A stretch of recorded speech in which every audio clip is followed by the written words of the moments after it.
Hello, lacrosse friends. Welcome to the 2017 Baggataway Cup Championship Weekend here at Richardson Stadium at Queen's University. I'm Stephen Stamp, joined by Pat Gregoire. We are live from Studio Q here in the booth at about the 40-yard line of this fabulous stadium. It is going to be exciting today. Brock and Guelph, we are going to have the national anthem. Then we've got some player stats, a couple of graphics to show you some of the key players. We'll be right back after the anthem.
All right, here we go. And as you see on your screen, Brandon Slade, what a year, 83 points. We still don't know if that's a Kufla record. Can't imagine it's not. What a year, and he is a remarkable player. Yeah, he truly is a special player. He's been a huge part of this Brock Badgers team. He's accomplished so much, but the one thing he hasn't accomplished yet is that elusive Baggataway Cup. It's crazy that this has been this long, that the Brock Badgers haven't won, Canadian National Championship. They have such a historic program. Yeah. At one point, it was weird if they didn't win the championship. And now for them to go through this drought, and Brandon Slade, like I said, he's played with a lot of players. One of the last players actually to play with some guys that have won a Baggataway Cup. So I thought that was last year was the last guys. He was the last one. So the fifth-year player. So on the other side of the field, Mike Berger was brilliant yesterday. Yep. He was great all year for Guelph, and he is going to be key. These two teams played twice this year in the regular season. The first one, Brock won, I believe it was 16-4. Yeah, the second one was a 7-6 game. I talked to Tim Louie, the coach of Brock, and said, hey, if you're starting to run away like the first one, try and keep it close for the viewers. He said, no, it's not going to be like that. We know this Guelph team. They're good. Their defense and goaltending are too good to let it happen. But Mike Berger is going to be critical because Guelph's challenge all year has been scoring. Yeah, exactly. And actually the one game that they did go to overtime, Mike Berger was injured, so he didn't play. I was actually talking to him before, and he said, I'm excited, both teams have their full roster, and of course, some of us were hoping that maybe some of those NLL guys weren't going to show up, but he did say, you know what, it's a challenge. You don't really want to come out with a win and people be able to say, oh, well, they didn't have this guy, they didn't have this guy. He said, if you want to be the best, you have to beat the best, and that's what's going to have to happen today. Yeah, Slade and Latrell Harris, both on the roster of the Toronto Rock, or at least going to training camp. They were there yesterday, but they're here today, and they will be here for the whole weekend. So if Brock can win today, they will carry on. Connor Smith for Brock, Josh Manigan for Guelph. Extended battle. It looked like Manigan went early, but it was so early that it wasn't even a violation. They weren't even ready to call it. Connor Smith pulls it out straight to Adam Kirchmeier, the All-Canadian LSM, and Brock has the first possession. This should be a great game. Expect much more like the one-goal game these two teams did play later in the season as opposed to the blowout. Tim Louie was saying Guelph was missing players.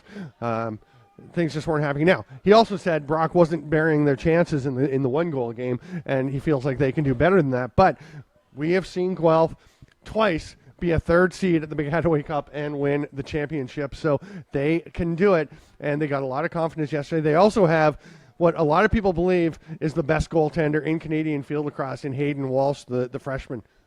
Yeah, exactly. And I think two big X factors for this game will be the goaltending and face-off. Two things that are considered to be Brock's not weak points, but something that they're not dominant in, and that's at the face-off X and in goaltending. And that just so happens to be two of Guelph's biggest parts with Manigan and Walsh, like you mentioned. So a lot of people, even talking to some some Brock alumni, they said that's the one thing that does concern them, how good this young goaltender is, and thinks maybe the guys like Slade and some of their top offensive players might have trouble with them. Slade has the ball now, going for a dodge. We'll take the first shot. That one's going to go wide. It may have been tipped by a Guelph defender. Great game by the defenders yesterday. Justin Martin, number 21, is fantastic. Ross McCullough, number 51, very good. Nathan McKenzie, number 44, who's right now covering Connor Brown.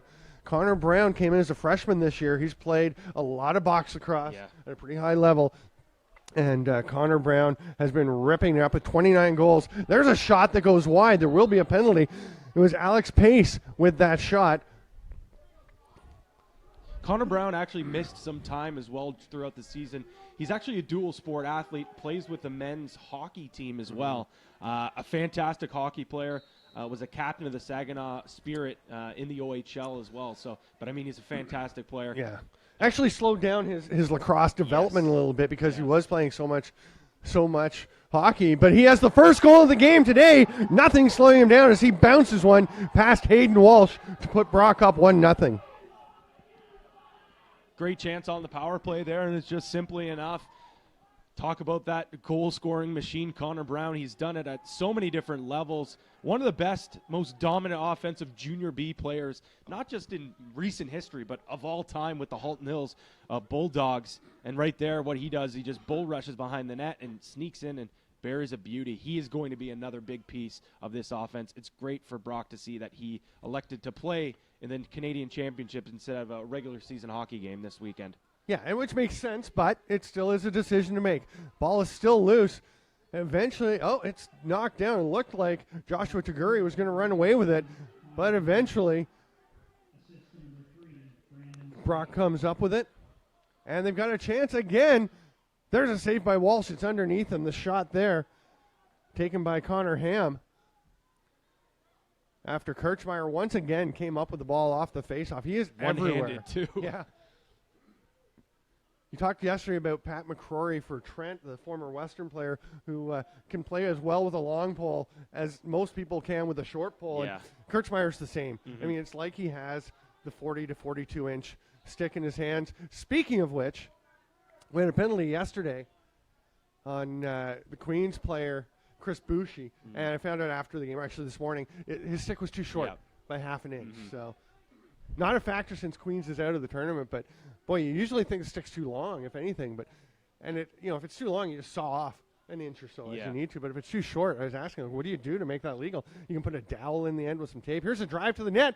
Guelph is on the board. What a great drive to the net by Alex Simons. He scored the game winner in overtime yesterday, and he's off to a great start today. Yeah, he is. He was great yesterday scoring that overtime winner, and he was a big part recognizing the short stick matchup, and that's one thing that Brock's going to have to really, really decide who they want to throw the Latrell Harris at LSM. It looks like they're going to try to get him to Mike Berger, so that's going to open up opportunities for guys like Alex Simmons and Mitchell Ogilvie as well. Those two guys had huge games, and if the Gryphons want to come out with a W, those two guys are going to have to be big again today. Yeah, Simons, the second-year player, and Ogilvie, the freshman. So young players playing a big role. And again, that Brock defense is outstanding. 2 All-Canadians in Latrell Harris, who's at actually All-Canadian at close D, but he's more of a midfielder, or a LSM. And Josh Harris, also an All-Canadian. Parker Bale, a 2-time Defender of the Year in Kufla, was an honorable mention. And here comes Guelph with the ball off the face-off. There's a save, and immediately pointing to where it was Josh Wood, the goaltender for Brock. And they're going to push the pace back up the other way. Both these teams do like to take opportunities when they're there. Great active stick, though. The ball is knocked down, gets loose. Wilson trying to come up with it. He is held, and it's going to be Guelph possession as Slade just kind of locked on to Mark Wilson. Wilson had a solid game yesterday for this Guelph Gryphons. Actually, up and down the lineup, you could pretty much say that about every Gryphon player. Yeah, they were really strong. I thought, in the first quarter, that's where they played their best, and it kind of gave them a little bit of a boost to be able to find some confidence early on. But Yeah, I got to agree with you. I think pretty much every single player, impact player, were strong for them yesterday. Liam Corbett dodging from X. Picked up there by Adam McKinnon, the short stick D. Oh, great pass, but the shot goes off the post. That was Berger. Boy, Guelph doesn't generate tons and tons of chances. They need to take advantage when they do, and that is one they're gonna hope they don't hit too many posts. Yeah. You got to get the inside part of the post. Obviously, he's trying to put it in, but A very, very poor slide by Latrell Harris there. He kind of half-heartedly went. Didn't really commit to the slide, so it allowed Mike Berger to get open. And we can hear a lot from here. I didn't hear a slide call at all there. Yeah. So what that means is then that secondary slide doesn't come in and leaves Mike Berger, the best offensive player on this team, all alone on the crease. You give him a chance like that again, I doubt he hits the pipe. So Yeah, luckily it's for going in. Brock, luckily for Brock, it hit the pipe there, and they got to clean up their slides big time. Slade gets it up top, and Jordan Gillis. Not the Jordan Gillis from the Colorado Mammoth. That's with an E. That's Gilles. This is Gillis, Gillis. Curtis Woodland, the All-Canadian midi, goes behind the net. Dodges from X. Ball is down, but it's scooped up there by Connor Ham. Ham, who played a big role for this club last year, 21 goals in the regular season this year. But he was very good at the Baggataway as they fell to Trent in the semifinals. They definitely want to get a step further this year. Slade is spinning and spinning. Again, 83 points this season, just an unbelievable number. Oof. That one's a little bit high on that shot. It's a number that actually makes you do a double take and check. You want to go and check all the games and make sure it's actually right. It's like 20 points beyond what people usually lead the league with. And there's Connor Brown, nicely D'd up by McKenzie, and the slide was coming. I think he saw Jonah Beam in his peripheral vision, and that may have affected the shot. Mm-hmm. That's the type of player Brown is. You know, he's so big and strong, but he's sneaky fast, and he just leans on you and just creates a tiny bit of separation and just rips that sidearm shot. I've seen it so many times back when he played with the Halton Hills Bulldogs, and I mean, it works even better in the field game because there's so much more extra space. Yeah.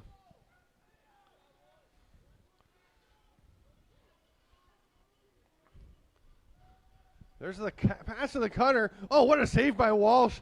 As the fake high and then going low was Grayson Houghton. We talked about some of the Orangeville Northmen who won the Founders Cup Championship. Grayson Houghton on that team as well. There's a bunch of them in this Baggataway Cup Championship. Ball comes out to Ben Heidecker. He'll play well both ends. He stepped on the line there. Great ride by Brandon Slade to get possession back. And that's shows what type of lacrosse player Brandon Slade is. If you just follow Kufla, you must think, oh, he's a pure goal scorer, playmaker. But no, in the box game, he's a transitional player, very solid defensively. So when you have an attackman that primarily plays out the D end, it's such a big added bonus because when you do lose the ball, they're back playing their natural position in defense. Yeah, I was talking to Tim Louie again, the Brock coach before the game, and he said, yeah, you know, there are times Slade will come back on D, and people are like, oh, attack on D, go after him. And he thinks, he's our best short stick D player. Yeah. He is really, really good. He's trying out as a transition player for the Toronto Rock. That is the position he plays for the Oakville Rock and in the Arena League. But he can go up and play offense. I think if he makes the Toronto Rock, he may wind up, because they don't have a ton of lefties. I mean, they've got Adam Jones and Stefan LeBlanc, but not a ton of depth at that position. He may wind up playing up front occasionally. They do, of course, have Reed Reinhold trying to make that team as well. He had a good season for them last year. He is here today with the Western Mustangs. He wasn't here yesterday. He was at Rock Camp, but I hear he told me he's going to be here today and for the rest of the weekend. Yeah, I talked to a few of the Western players after the game, and they said, yeah, no, Reed will be back. They said, you know, they did miss him, but guys like Mike Byrne and Austin Haber, they said, you know what, it sucks because we're not going to get as much offensive burn, but hey, we're a better team when he's in the lineup. No question. He's very good. Mike Berger went and got that ground ball after it was popped away. Again, good ride, excellent pressure defense all over the field by the Badgers. They are known for that. It's not just their lineup in their own end that puts that good deep pressure on. Jackson Nishimura will take the pass back from Mike Kavanaugh. Nishimura going for a run. Watched there by Nick Ribka, another player who will go up and down the field, play both ends of the stadium. Nishimura setting back at X with 5 Gryphons in a fairly tight cluster up top. They're going to let him try and isolate on Rybka. Oh, he started to spin in. I thought he actually had Rybka because Rybka slipped a bit. But Nishimura was already changing directions. Guelph is probably the most patient team offensively at this tournament.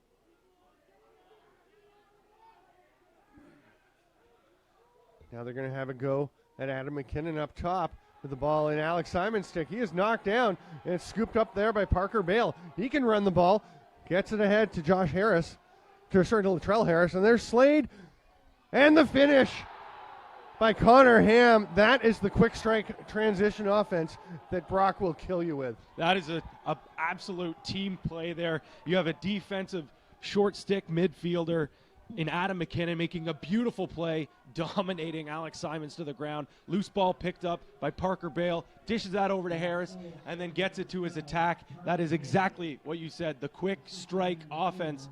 And actually, now that I'm saying that, Alex Simons has stayed down on the turf, and it looks like he's going to get some medical attention here. Yeah, he's getting some help from the trainers as he will limp off, and that is a crushing blow if he's out for any length of time.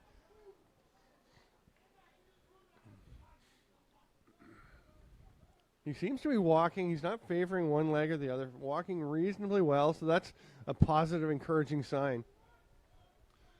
2-1 for Brock. The clock has stopped with 7:51 to go here in the first quarter. Thanks for joining us. I'm Stephen Stamp with Pat Gregoire on Studio Q, live at Richardson Stadium. And I mean, we talked about it quite a bit yesterday. We haven't mentioned today what a great stadium this is. I just love it. I know. It's gorgeous. It's got to be one of, if not the best in OUA and potentially all of U Sports. They've done such a fantastic job. And the renovations about a year ago, right? Yeah. I was talking to a friend of mine who is a Queens alum, and he said the design was based off a stadium, a high school stadium down in the United States. So I mean, and the stadiums you see down there are quite remarkable. They take their stadiums seriously. Yes. It's great to see a great university like Queens build something like this. Smith and Manigan still tied up in there. Smith's actually bending down just trying to take a look, see where the ball even is. And you can hear his teammate telling Latrell Harris, be easy, you can't do too much here until the ball comes out. Taguri is there battling him. It comes out. Oh, but possession awarded to Brock. They are a lively bench. And they will start with possession and a 2-1 lead. Kirchmeier has the ball and is just waving players ahead. Now he'll get off the field after he hands it off. And Jordan Gillis was about to pass it over to Grayson Houghton. And Houghton said, nope, throw it that way. I'm just going to go for a trot down the middle. See who picks me up. Cree Blakely switches sides. Going for a trot. Mark Wilson almost knocked him down, but Blakely recovered. Here's a dodge from X. Looked like he was going to go question mark dodge, but nice positioning by Taguri. And then the save by Hayden Walsh. You think going down between a goalie's feet, it's going to be hard for him to get his stick there. But as you mentioned yesterday, Hayden Walsh has the quickest stick I've ever seen from a non-national team field lacrosse goalie. Yeah, he looks really good. He was awesome yesterday and looks sharp here as well today. One quick note, Josh Martin is having a really hard time with Brandon Slade. Great defense there.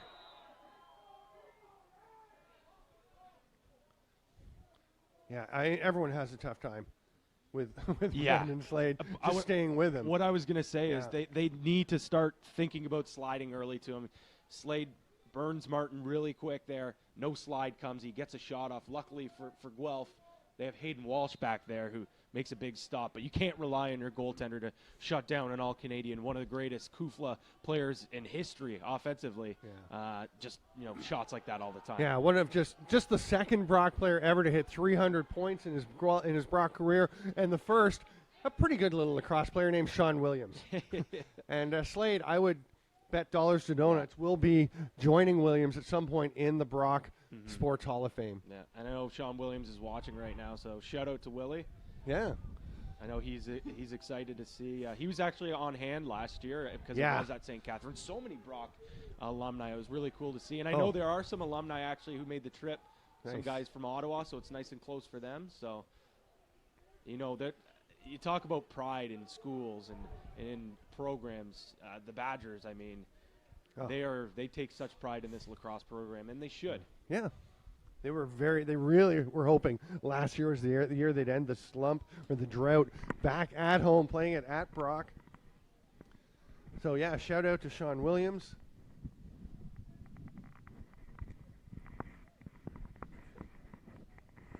Brown behind the net, and they've got the long pole on him now, and Nathan McKenzie. And Justin Martin basically trailing Brandon Slade wherever he goes until he gets too far away, and then he'll drift back in. That shot from the outside. Knocked down in front. Recovered by Ribka. He'll just toss it up top to Alex Pace. Pace gets a step on Ogilvy. Or is that Robert Stockton? That's Stockton, sorry, playing defense. No, actually, that is Mitchell Ogilvy. Not used to seeing him play back in the defensive zone that much. He did it a lot in high school for St. Peter Secondary in Peterborough. He just has a constant motor.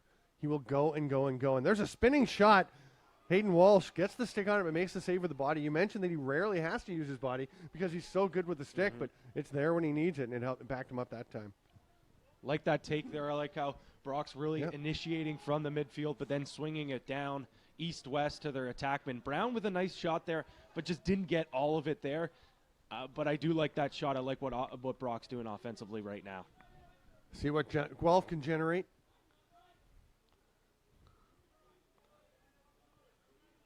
Nishimura again going for a trot well high as McKinnon goes out to cover him. There's Michael Cavanaugh, gives it right back to Nishimura. Harris not covering, sorry, I should say Latrell Harris. Oh, there's a goal on the run. And Nishimura, I was going to say, they're not really generating a lot of movement, Guelph, but they just basically had everyone move away and open up some space for Nishimura to isolate, and he makes it count. He does make it count, but that's a save there that you're probably wanting your goaltenders to stop there. Right through the wickets. Wood goes down, tries to make the stop. It squeaks right through. And, you give a midfielder a shot from out there, and Nishimura is not really the most offensive midfielder either. You're going to want your goaltender to make that stop. You love to take those takes instead of letting a guy like Mike Berger from the inside of the stack. So, challenging, but... Holding minor violation against Guelph, and again, Brock gets possession. I'm trying to think if Guelph has possessed the ball off a faceoff yet. Not sure that they have. Quick run for Gillis. He'll hand it off. And Brown goes to Slade down below the GLE. Yeah, Manigan's having a tough time. Guelph's just trying to grind it out. They know Manigan's good, so they know they're not going to be able to beat him clean. So they're trying whatever they can do to try to get Manigan to have to cheat. It's been a good job by Connor Smith, but he hasn't won a faceoff to himself. No. It's all been the support. Exactly. It's been the ball team. Exactly. Like you said, Manigan, you can't put it all on him. You got to, as the rest of the team, you got to go get the ball. And so far, Kirchmeier and Harris and the rest of the Brock Badgers up there have just wanted it more than Guelph. Blakely goes for a run and scores, and it's very similar to the last goal by Guelph at the other end, where you just have a midfielder dipping and dodging and eventually dumping it into the net. Need a slide there. That's simple as that. Midfielder comes in. Cree Blakely, just a fairly decent take, but like I said, you got to get a slide there. No one draws to the man, and Blakely makes no mistake. Just one goal. Yeah, I was going to say, he's not somebody that you game plan for, as he scored only one goal in the regular season, but you can't just let him run free and nobody go and help. Unless, the thing is, when you have Brandon Slade and you have Connor Brown, maybe they're telling their short stick D-Mitty, you have to take him. That was maybe they got to think about going into an adjacent slide package, so it's a midfielder and a midfielder slide, so you don't leave guys like Slade open, because it's pretty clear now that Guelph is so concerned with not leaving their men that it's now causing them, because the Brock midfielders are just having their way with those outside shots. And I mentioned it earlier. It didn't really get exposed because their goaltender was making some big-time stops. Yeah. And that was not on him. That's a perfectly placed shot. Brock gets the possession again. They take their timeout with 18 seconds left. I also want to send a shout-out to Kevin Niebauer, who is in Philadelphia, and it's great. I hope he's watching. He did message me today. Great that he has the chance to watch, because he was actually shot earlier in the week. He was at a restaurant. There was a suspect fleeing from a murder scene, crashed his car. Niebauer heard it, came out to see what was going on, thought this guy needed help, called 911 to get help. The guy got out of his car, saw that he was making a call, didn't want the police involved, and shot Kevin Niebauer through the head. He lost his sight for a couple of days, but he is recovering. It's great. It was great to get a message from him. So, Kevin, if you are watching, we're thrilled that you're able to be watching this game, and we're pretty excited for the game itself and that you're part of the viewing audience. Yeah, wow. I messaged him, and he's got a good sense of humor. I messaged him and said, dude, I'm glad you're okay, and you know what? You're my first drive-by shooting victim. Because I'd heard it was a drive-by. It actually wasn't. But, the first one that I've known. He said, no, it was actually a guy fleeing a murder scene. I'm like, wow. Now it makes sense now why the guy shot him, because he saw him calling 911. I thought the guy had shot a couple people and then crashed or something, but either way, here goes Brock with the ball and 17 seconds to go in the first quarter. Looks like Brock's going to continue to try to create offense from the midfield. 7 seconds. Drive by Rybka. Shoots. Saved by Walsh. He's going to throw it the length of the field and try to get it to somebody, but it's snagged there on the jump by Josh Harris. And we'll go to the first quarter break, 3-2 for the Brock Badgers. And Josh Harris, what a courteous player. He put the ball down in the defensive zone, saw the officials were looking for a ball for the stick checks, went back and picked it up and tossed it over to the ref. We have good people in Kufla. Of course. Including the team here at Studio Q. We're very pleased to have Caitlin Kosis and her crew running things. She is directing today. We've got Samir doing, other stuff. Scorebug, there you go. A beautiful scorebug it is. And we've got Matt on the camera. Not the same Matt we had yesterday, in case you're thinking it was Matt from yesterday. This is a different Matt. We're down on the 40-yard line, so whenever you see a shot from the left camera view, the Brock end at the moment, that is our spot. We have cameras in the middle and one down at the far end in this fabulous media booth up here at Richardson Stadium. I know we're kind of gushing a bit, but I love this stadium. We should be gushing. It's awesome. I mean, you look at last year's venue in Brock, and it's obviously not a stadium like this, but it's still beautiful, and it's great to see, a lot of Canadian universities getting better facilities and getting better venues. It's really, really cool to see, and it's only going to help recruiting. Why would you not? If you're a football player here to see this, why would you not want to come to Queens and play football? Because they only have 2 change rooms here. That's the only downside. Well, hey, you only need 2 change rooms for a football game anyways, right? Or a regular season lacrosse game, too. But no, what a great stadium. And I'm looking forward to having a Baggataway Cup at Trent in the next couple of years because the World Women's U19 Field Lacrosse Championships were in Peterborough in 2007 or 2009, I guess it was. Mm-hmm. They're coming back they're in 7. They're back in 2019 in Peterborough. Yep. Trent is getting a new turf. Awesome. Theirs was absolutely state-of-the-art when they got it with the multiple layers and the pellets that weigh it down. And it was great, but it is worn. It's older. They're getting a new one. They're hoping to put it in next summer, have it ready for the fall season. So fantastic. I'd love to see a Baggataway on that new turf. The bidding happens after this year's Baggataway, so, hey, maybe next year. I'll put the bug in Trent's ear and say, hey, let's get to Peterborough. It's also a short drive for me. It's like 15 minutes from my house. The city of Peterborough would definitely support it. Such a great lacrosse community. I think it would be a great venue, a great place for Baggataway Cup. Yeah. Guelph gets their first face-off win of the game, as far as I can tell, as far as I recall. And all kinds of pressure on Taguri, and stripped by Latrell Harris, and he leaves it there for the ball to be picked up by Adam Kirchmeier. It honestly doesn't even really seem fair when you have Kirchmeier and Harris out there, 2 all-Canadian long poles just chasing you down. And, I mean, that was nothing Josh Taguri could do. He had nowhere to go.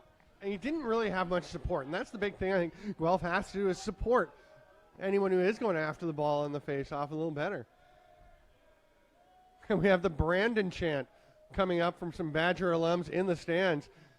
If we get a shot at some point over in the seating area, right across the 35-yard line, there's a bunch of Badgers fans wearing their red jackets, and they were just chanting Brandon, Brandon. I think that's what they were saying. Slade hasn't even touched the ball in this possession, though. It's over right now in the stick of Jordan Gillis.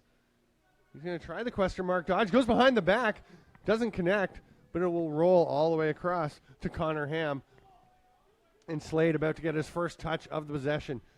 And he drops it. See, he needs the ball in his stick more. Justin Martin on him. Martin, an all-Canadian defender, but Slade gets by him. The save by Walsh. Wasn't the best shot Brandon Slade's taken. Great selection. Just didn't execute the way he was hoping to. But there's that hard ride, almost knocking the ball loose from Wilson. Now he's going to go again. Not giving up, just barely staying on side, and Wilson gets it up into the offensive zone. Boy, Brandon Slade is a complete player. He certainly is. I had a chance to watch him a lot in the summer, calling games with the Oakville Rock, his team in the Major Series lacrosse, and it just seemed like every game he just got better and better and added more to his game, got more confident, and that's why he got an invite to the Toronto Rock camp. They see him as a player like you mentioned before. Maybe you stick him on offense, you put him on transition. He can really play anywhere. Oh, great pass through and the goal. What a finish. Perfect timing as Berger gets it through. I think that's short. No, that is that Corbett? Can't be Corbett. No, Corbett beside him. Who is that? I still can't Simons? see the number. It is Alex Simons, and he's gone down again. So after leaving the field earlier, he is shaken up again. Worst case scenario for him was to get tangled up with Parker Bale as he took that shot. No penalty, no call. There was nothing untoward about the check. They got tangled and he went down. Great play though. Backdoor cutting his man, recognizing he can beat someone who was caught ball watching. I'm not too sure which short stick defender it was, but Mike Berger, great awareness to see the cut, puts that ball perfectly. And you talk about how Mike Berger, such a goal scorer, he just shows there that he does have some playmaking ability as well. One quick thing before we get going here. I just had a hunch. I think that might be the Brock basketball team because they are playing Queens tonight at 8 o'clock. Okay, there you go. Excellent point. So they came early to check this game out. Nice research. I saw a few of them at the hotel yesterday, so I was wondering potentially They're at the if Ambassador that was with maybe us. there. Yes. I like the Ambassador, but I wouldn't mind if the Wi-Fi was better. Just saying, Ambassador, hook us up with some decent Wi-Fi, and we're going to love you. I was trying to, tweet and Facebook post about this, and I couldn't even get things to post. So the Wi-Fi was so slow. Here's Nishimori, and they're going to keep a close eye on him this time. Actually, he gets a run down the middle. He looks like he might have been able to go. I would have kept going straight down the middle because he would have drawn at least Harris or Bale, maybe both, and then he had a dish to make, but he's going to slow it down a bit instead, give it to Ogilvy. Ogilvy watched there by Mackenzie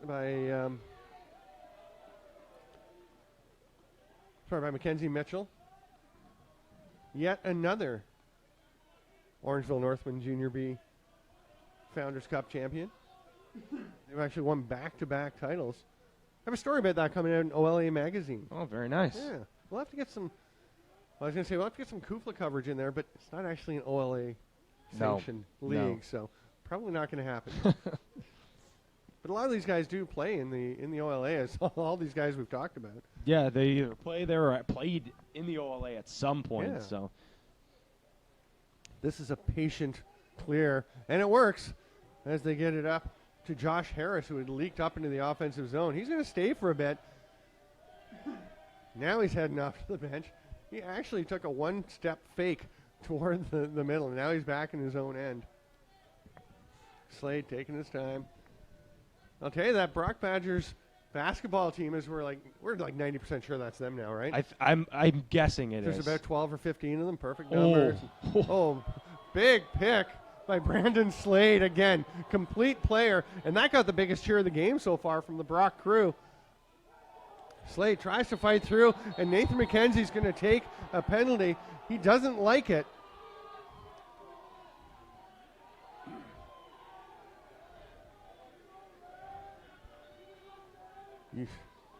Yeah, I just watched it because the live stream is about 10 seconds behind the actual action on the field, so I went and watched the stream, and McKenzie, that was close.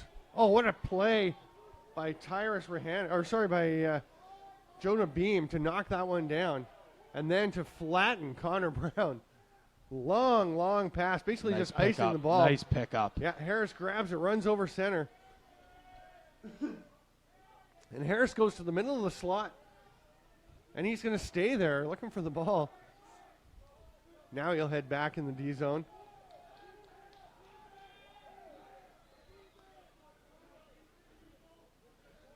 Penalty's over. We're still 3-3. Great job by Guelph to kill that.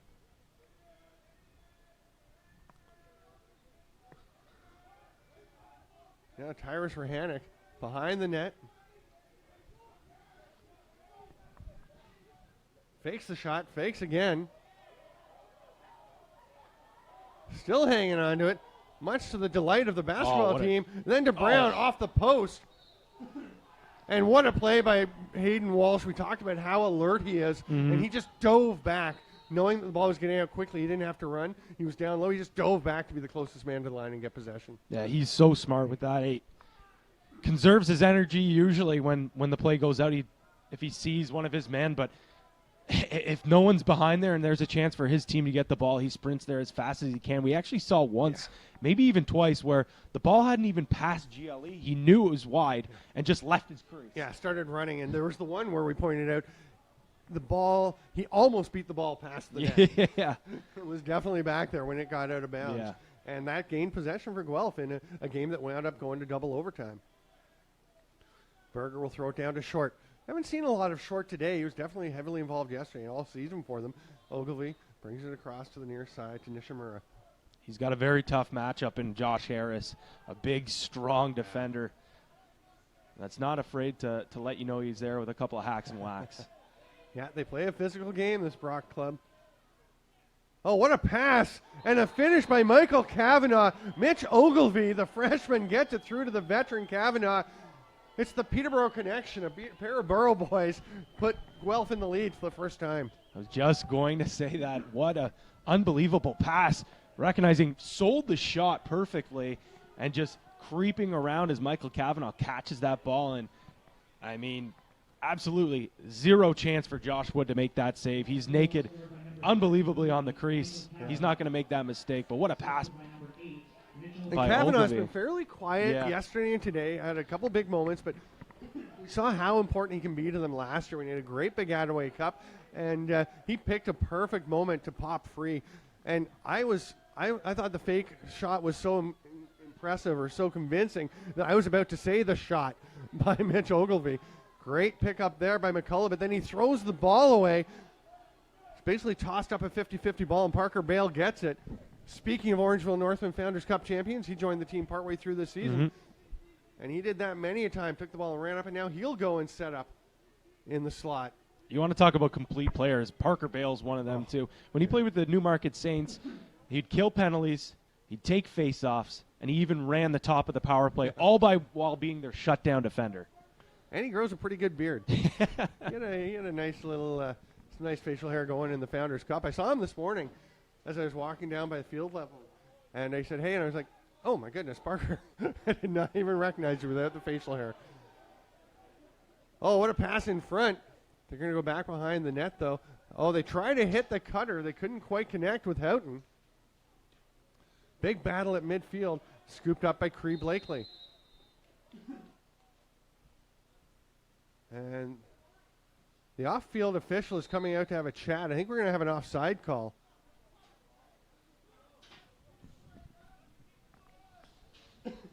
And the Brock Badgers basketball team is yelling, let the kids play. Let them play, ref. But you do have to make the call, and it will be Brock possession. So now the Badgers are happy.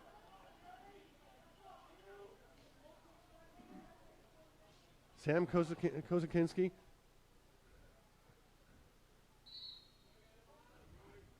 The Guelph coach very respectfully pointing out that he doesn't necessarily agree with that decision. He saw it slightly differently, but Brock has the ball and a chance to even things up as we reach the midway point here in the second quarter. Gillis spins and goes up to Slade. Again, Justin Martin on him. Martin is going to go everywhere Slade goes today. Although they switch now in the short stick, Wilson is on Slade. He's going to shoot and score, and that is a great matchup for Brock that Slade's going to take advantage of every time, and he makes the most of it. Yeah, he makes absolutely no mistake. Beautiful spin around, finishes it off with a worm burner that just blasts past Walsh. That's exactly it. Brock's got to do a great job, and they have done it there. Trying to get the mismatch. Try to force Guelph to do whatever they can to get a slide or get a switch, and that's what happens there. And you got to feel for Mark Wilson. That's a tough matchup to cover a guy like Brandon Slade. Like I said, one of the best long poles in all of Kuflo lacrosse. Justin Martin has been having a hard time with Slade, so you can only imagine a short stick. Yeah, Justin Martin, who plays for the Buffalo Bandits in the National Lacrosse League. I mean, he's a terrific defensive player. And here's McCullough, almost came up with it. Instead, it's Taguri gets it and will lob it back to Walsh. Guelph will take their time. Good job by the Gryphons to be patient as we're tied 4-4. And, you think of Slade maybe as a passer, a setup guy, because he had 55 assists this year, which in many years would be enough to win the scoring title on its own. But he also had 28 goals. He can definitely put the ball in the net, and he likes to score. Yeah. And the thing, a lot of his offense comes from teams sliding into him so often, so he just frees up space, finds other guys. He is obviously, like you said, he's more of a playmaker, but it's a lot of it does do because teams are so worried about him. They slide to him so early, but it ends up hurting them because it leaves men open. Yeah. And, I mean, on that play, he showed the other thing he does, which is he'll run you into a position where if you don't switch, it's going to be very difficult. It would have been really hard for Justin Martin to fight through that pick that Slade ran him into without switching. So then you've got another worry if you don't switch. But Brock's been doing a good job, having that stack near the Mitch top. Ogilvie shoots and misses. Trying to jump in, but we had some development. And Brock will get possession. Nice hustle back there by Latrell Harris. That is absolutely huge for the Badgers to have Slade and Harris here today and tomorrow. We were told they'll be here. So, I mean, Brandon Slade really needs to be in camp with the Toronto Rock. He's by no means a shirt of a position. I think he's got a good chance to make that team just because they see him all summer in Oakville with the Rock in the MSL. They know what he can do, but he's still got to prove it that he can play at that level. But I think it's great that they released them to come and play at this tournament. I mean, this is a big deal for these guys, especially, I mean, for Latrell Harris, he's a freshman. He's got years to do this. This is it for Brandon Slade, the fifth-year player. And there he is. That's a big save by Walsh. He pounces out after the ground ball, and again trying to lock onto it. He needs to win that battle now that he's out there. He may even want to just get back to his crease at this point. Taguri had it for a moment. They're going to call a push in the back, and Guelph will get possession. There's about 8 guys going after that ball, and at some point you just got to pick who's pushing where and give the ball to somebody.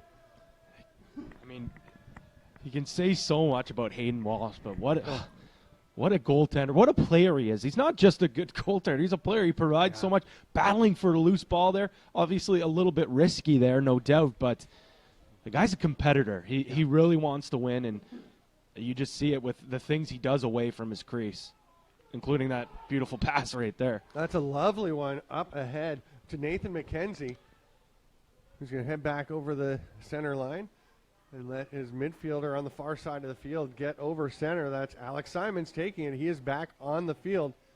We'll see how he moves. He's way up high, so he's going to have his feet working for him if he's going to get inside. And he's waving everybody away. Mitch Ogilvie was coming to help. He just waved him off. He wants to go one-on-one against Curtis Woodland. This is a battle of two excellent players. Simons gets clear for a moment, passes to Berger, scores! Great creation by Alex Simons to dump it off, and Berger does what he does and finishes. Once again, Latrell Harris just slides too quickly leaving Mike Berger wide open. Berger has such a quick release. He catches and releases that before the secondary slide can even come. The recovery isn't there. I don't know if it's the communication that's off for Brock right now, but there's been 2 or 3 slides now where you've seen the slide, but that second slide just hasn't been there. Yeah. I mean, Latrell Harris is a very good player, but he is a freshman. And, there's more than being just big, strong, and athletic, which he has in spades. And he is a smart player. You see, I mean, he is already – you talk to the Toronto Rock coaches, and they say he's already their best shutdown defender as a 19-year-old in the NLL. Yeah, that's crazy. Actually turned 19 partway through the season.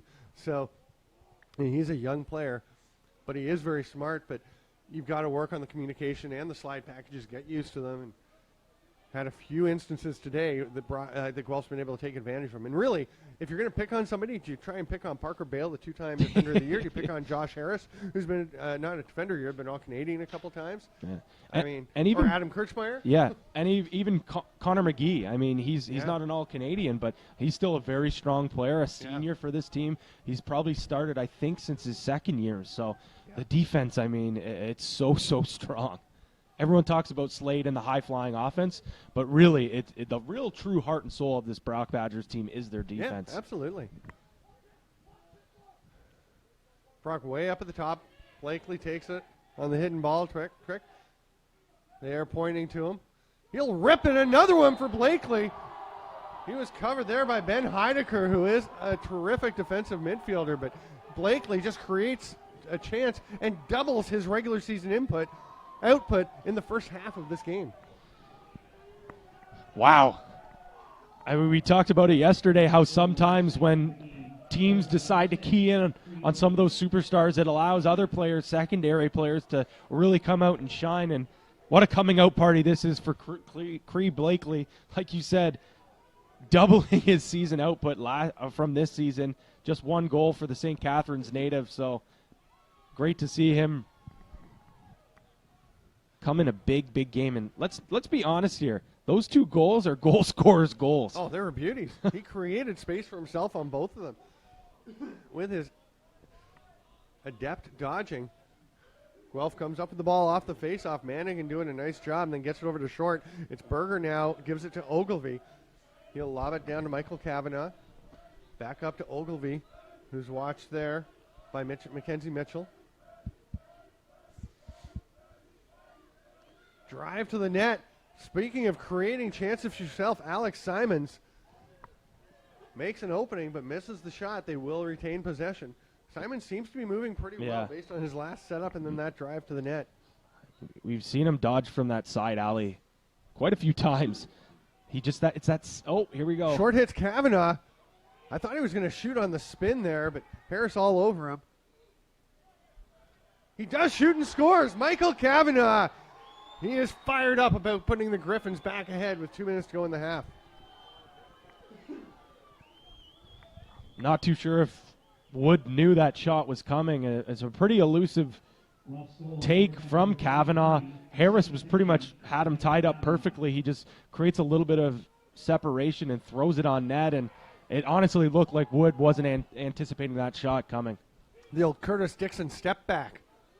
Yeah, exactly. Kavanagh, as we said, a Borough boy, maybe watching the Peterborough Lakers star, or the man who made that just such a weapon, John Grant Jr., retired last year, one of the best ever at both the field and box games. Now a coach with Valor High in Denver. Mm-hmm. He and his wife Reagan and their daughter Gabby making themselves a new home over in Denver. There's Slade, shoots it high. He's missed a couple over the crossbar today. Guelph's going to get possession. Slade is arguing. I actually thought Brock may have had somebody there, but I think Hayden Walsh got it back once again for the Gryphons.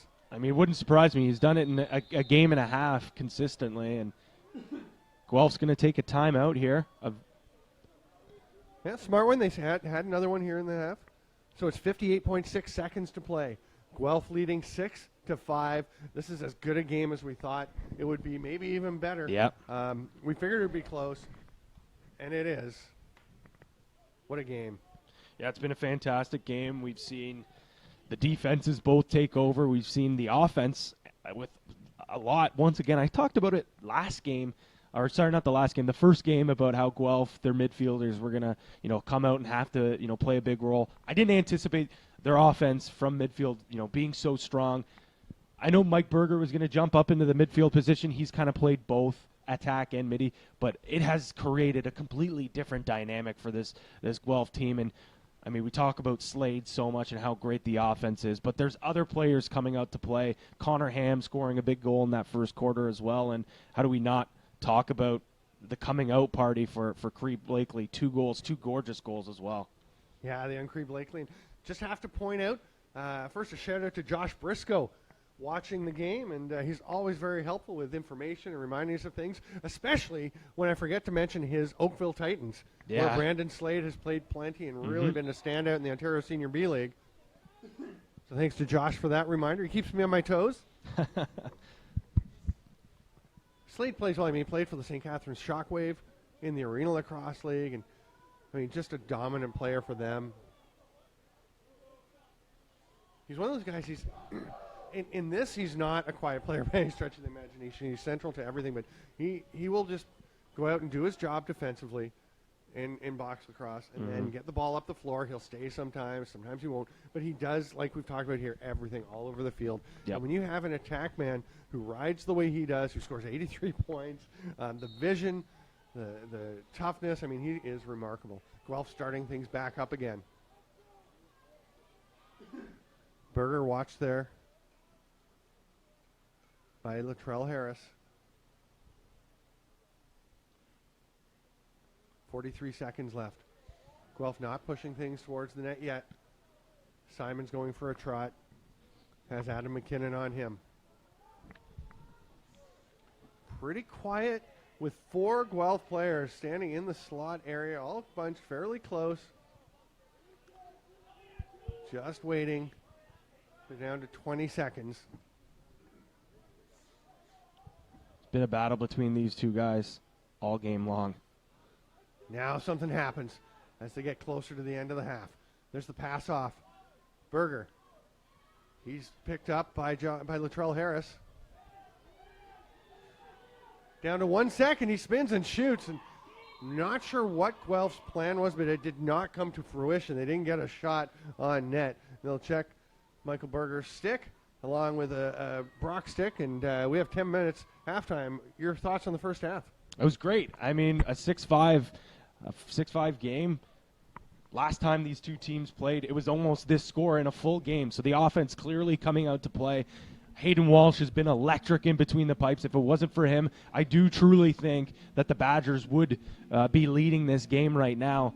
Hopefully in the second half, maybe Brock tries to figure something out where they can start eliminating the miscues on their slides. And for Guelph, I think they need to continue to attack from their midfield because they are giving Brock some troubles. And credit to Guelph for causing those slide challenges. And we're going to take a break for about 9 minutes. I'm Stephen Stamp with Pat Gregoire. This is Studio Q, bringing you the 2017 Baggataway Cup. Share the links with all your friends. It's great lacrosse. We'll see you in a few minutes.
Welcome back, lacrosse friends.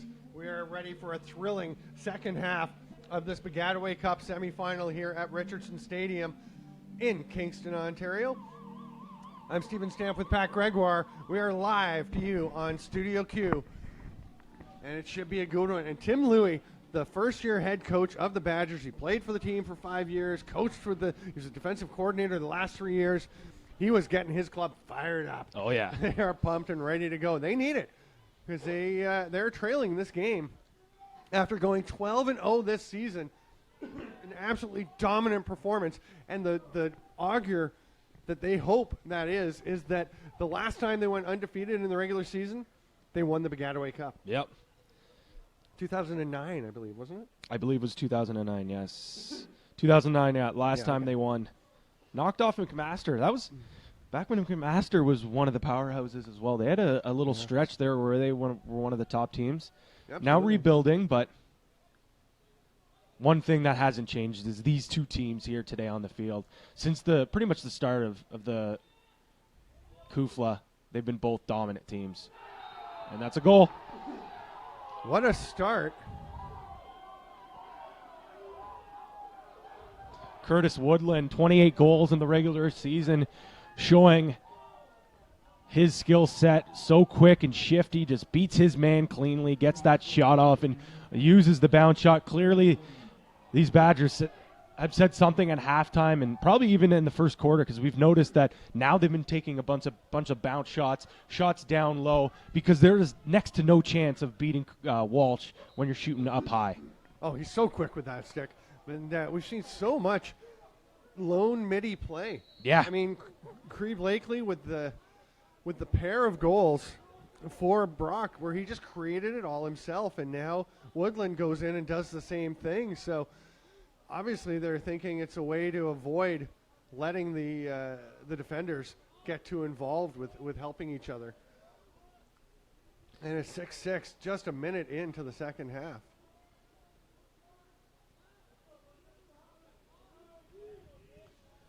And shout out to Carrie McMaster, my partner in life, who's back in Peterborough. Oh, what a shot!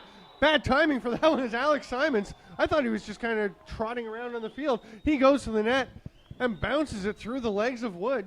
Guelph returns the favor less than a minute later. I mean, you just finished talking about it. It's been the midfield play, and once again, Simons just dodges down that alley. Slide from Harris comes just a little bit too late, and Harris has to slide with the body there. Josh, big, strong guy, instead of going out there throwing his body, he just throws a little bit of a hack, and I mean, Simons is going to run through that 10 times out of 10. Yeah, I mean, Simons is not a huge guy, but he had some momentum, and he is a very talented player. He knows he's been checked by the best. Great job there by Brock to come up with that. That's Kirchmeier once again, so effective with the combination of footwork, body positioning, and his stick. And Brock gets the possession. I was going to say, Carrie McMaster, hopefully it's working for you. She was saying on the Kufla page it didn't seem to be playing, but definitely playing now. I don't know when that note was, but if you're watching, I love you, and I'm glad you're watching. Here's a move from out the back. Rahanic trying to create something. His pass gets away. Nice recognition there by Jonah Beam, but he couldn't get to the ball. He was back behind a couple of Brock players. He was the first man to see where the ball was going and went after it, but Brock fights hard. They get it back. And Blakely will head it over. Connor Brown going for a run. It's stripped by McKenzie, but nobody saw where it was or couldn't get to it. Anyway, Brown, the first guy there. Brock retains possession.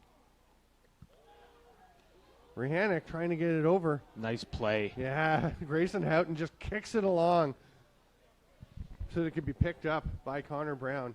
And now Slade is setting things up from the top. Although it's a long pull on Slade here, this is a matchup that they like for sure. Look at how much quicker Slade is than this defender here. Yeah, Jonah Beam trying to stay with him, trying to corkscrew the ball out. That one bounces off of Hayden Walsh and into the net.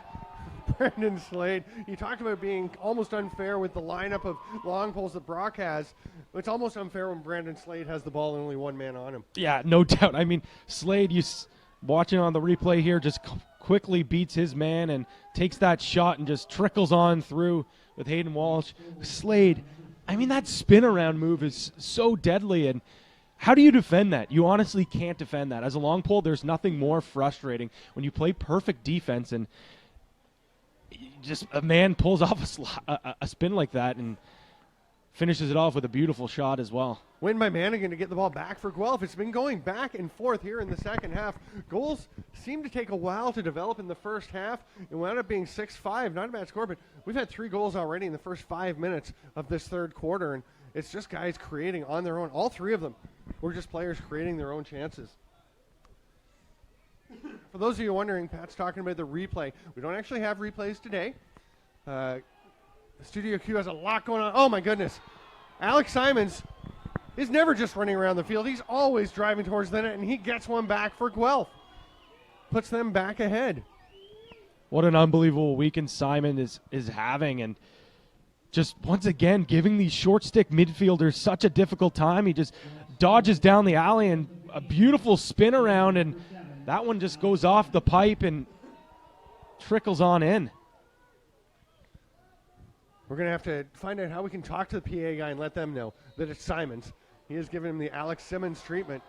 And now Guelph's going to get possession off a face-off violation. 4 points for Simons. That's his 3rd goal, and he added an assist as well. So. Oh, he's been fantastic. And he was great yesterday, too. Yeah. Alex Simons came on. He got better as the game went on yesterday. Was the MVP of the game for Guelph. Big factor was scoring that overtime winner, but he'd been very good up till then as well. Now Mitch Ogilvie trying to make something happen. I was going to say, oh, what a pick. That's tapped away. Josh Harris arguing for it, but I was pretty sure he tipped that ball away and it went out off of him. So I think that's the right call. As is so often the case. We mentioned earlier one. Oh, what a strip. But Ogilvie working hard to get it back. That's a great defensive play by Mackenzie Mitchell. The patient clear. So the Badgers now electing to cover Alex Simons with Latrell Harris, which is a good call. But with that being said, now you have a short stick on Michael Berger. We'll see what they decide to do there, but that just shows the depth of midfield that Guelph has. I mean, you can't just throw long poles on everyone. That's just not how the rules work. There's only 4 long poles allowed. So we don't have actual replays today, but the feed is about 10 seconds behind the live action. So we are able to take a peek sometimes when something happens. We flip over to it. And we will have replays tomorrow. We're going to have a big Studio Crew crowd here for the championship game. And we are excited about everything we're going to be able to bring you. But this is some great coverage already. Our thanks to the folks here at Studio Q for all the work they're doing. Brock trying to match. It's just been back and forth. 2 goals each in this second half. Brock tied it. Guelph went back ahead. Brock tied it. Guelph went back ahead. Now Brock looking to do it again. Backhand whip shot. Great save, Walsh. Nice creativity by Ribka. I understand Ribka also played for the Oakville Titans. I told you Josh Briscoe's handy. Oh, he certainly is. Yeah. That pass is a little high. The ball is on the ground. There's a bunch of red jerseys going after it.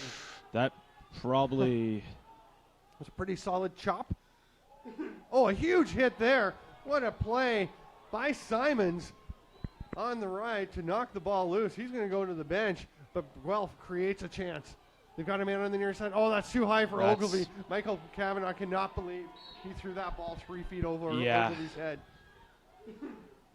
That was not a smart pass and a poor execution to boot as well. If you're going to make a skip pass like that, it's got to be right on the money. You had such momentum going, a great defensive play going the other way, and you just throw the ball away and give this Brock offense another chance. I think Cavanaugh just threw it a bit too hard because he had a man between him and Ogilvie, but Ogilvie was open on the near side, so he had to go over the other players, but he tried to throw it on It the is line. a difficult pass. It's got to be a bit of a teardrop pass. It is. And if it had worked, it would have been great. You could see Cavanaugh couldn't believe he'd done that. Guelph actually got lucky there before. One of their players broke the stick, and in field lacrosse, you can't play without a stick. Once you lose your stick, you have to get off the field or grab your stick. Shaft. Yeah, so you have to get. And so he ran off, and it created a fast man opportunity, but it was a great play by Alex Simons. There's a shot by Slade, stopped by Walsh, and then off the post. Connor Brown gets a back body save by Walsh. Oh, that's got to be. They called it. Yeah. I think that might have maybe been a flag. Maybe. That was some big contact. Yeah. Well, they got possession. It's from the side and it was in the 7-foot zone just. Yeah. Yeah. I think. It was close. Yeah, good call there. Good call. Yeah, I agree. Very big hit. Brock's going to start again with possession. And Rehanick will hand it off. Connor Ham tossed it up to Cree Blakely. He is isolated on Mark Wilson. Now he's got some help from Houghton. Feeds it to Houghton. Ogilvy picks him up immediately. That's a nice switch. Ogilvy fights through the pick there. Houghton will hand it off. And Blakely will try and create something.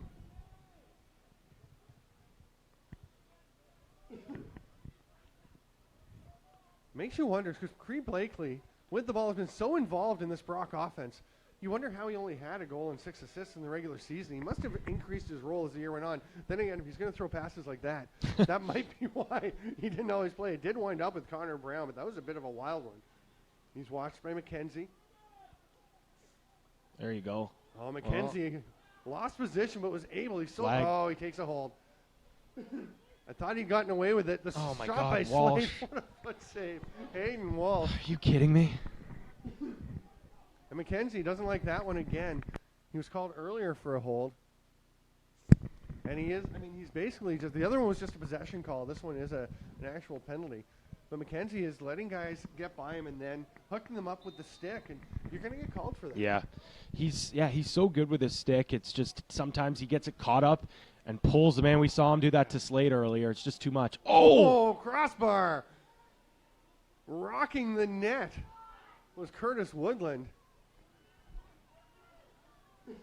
I think for McKenzie, I think he feels like he can do that. He can tie them up and let go before it's an actual hold, but it's not working out that well for him. 8 minutes to go, third quarter. What a game. Guelph leads 8-7. The pass-through doesn't connect with Ham. There's Walsh out there. Great job to allow Martin to pick it up. Skips away from Wilson, but he's got lots of time. And he'll two-hand pick up the ground ball. Here comes Guelph. They don't have numbers, so Wilson's going to slow it down, and Berger wants the ball. He gets it out just this side of midfield. Right in front of us. Again, we're at the 40-yard line, so he's passing us right now. As I said that, he was between you and me, Patty. Simons, who has been dynamite in this game. Kirchmeier is on Simons.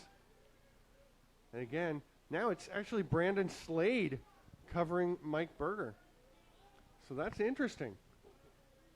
Slade has at times come back and played midi for Brock through his 5 years.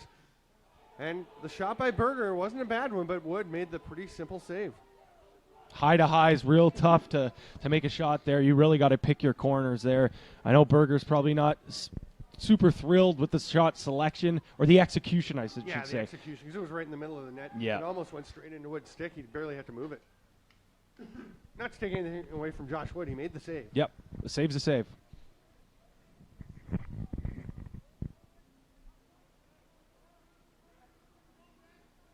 Brock taking their time getting things rolling. Here comes Ribka. Behind the neck. Rehanick. He's going to come out. Looked like he might create something for himself, but he is picked up well by Taguri. They're still battling. Taguri all over Rehanick. He's going to throw it up to Ham. Ham is watched by Jonah Beam. I kind of want Beam to pick up Rehanick because I like it when the players with the same uniform numbers are checking each other. I don't know why. I just think it's cool. That pass gets away. Was it tipped? Yeah, it was tipped by a Guelph player. So Brock will retain possession. Under 6 minutes to go, third quarter. Studio Q bringing you the 2017 Baggataway Cup here at Richardson Stadium on the campus of Queen's University. Rehanick's going to go for a bit of a trot. Dodges in. Picked up again by Taguri, who rebuffs him. Rehanic battling his way in, goes underneath. Great work by Taguri, but they get in it. Oh, he's going to take a penalty. Holding.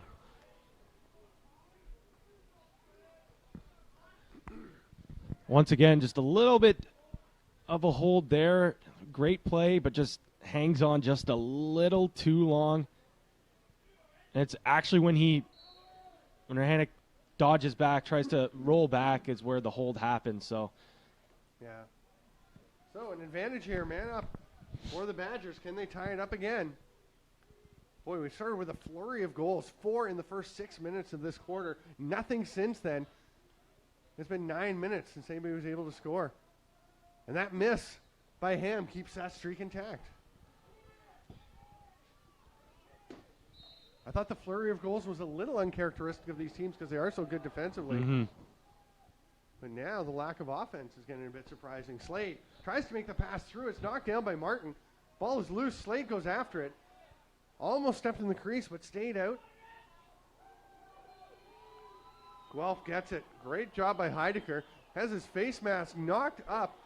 I think that we might have a penalty coming. Or at least a possession call. They're going to let Guelph keep going, though. Yeah, the flag is on the field. We will have a delayed call, but Guelph still with possession. Yeah, both officials, Drake and Krotman, had that one there. I think it's going to be a slash to Brandon Slade. Spinning shot! Michael Kavanaugh, hat trick. He is lighting it up. He and Simons, I believe, have 3 apiece, do they not? They do. They certainly do. And a 2-goal lead for the Gryphons.